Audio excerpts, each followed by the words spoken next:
Then Jehoshaphat rested with his fathers and was buried with them in the city of David. And Jehoram his son succeeded him as king. Jehoram's brothers, the sons of Jehoshaphat, were Azariah, Ahiel, Zechariah, Azariahu, Michael, and Shephatiah. All these were sons of Jehoshaphat, king of Israel. Their father had given them many gifts of silver and gold and articles of value, as well as fortified cities in Judah. But he had given the kingdom to Jehoram, because he was his firstborn son. When Jehoram established himself firmly over his father's kingdom, he put all his brothers to the sword, along with some of the princes of Israel.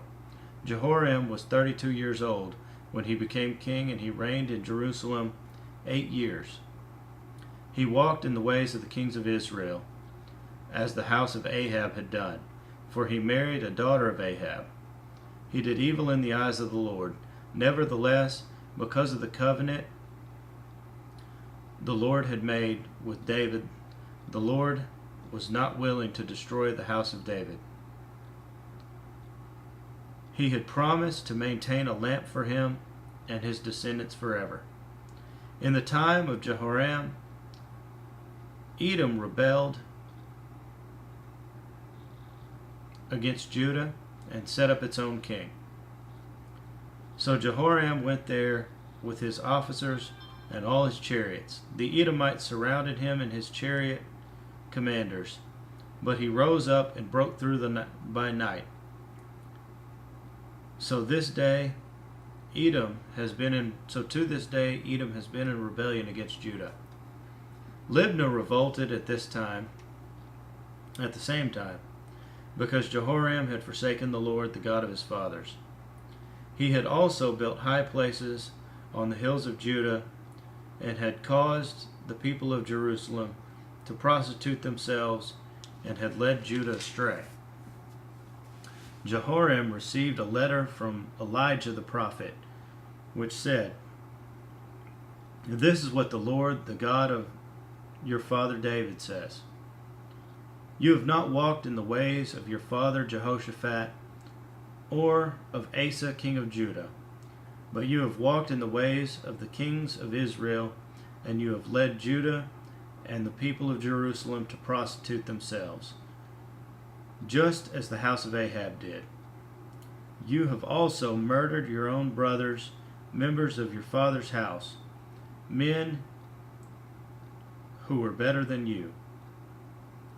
So now the Lord is about to strike your people, your sons, your wives, and everything that is yours, with a heavy blow.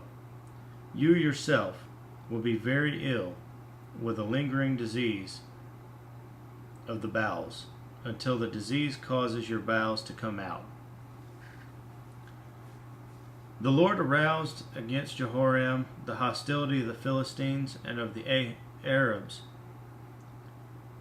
who lived near the Cushites. They attacked Judah, invaded it, and carried off all the goods found in the king's palace, together with his sons and wives. Not a son was left to him except Ahaziah, the youngest. After all this, the Lord afflicted Jehoram with an incurable disease of the bowels. In the course of time, at the end of the 2nd year, his bowels came out because of the disease, and he died in great pain.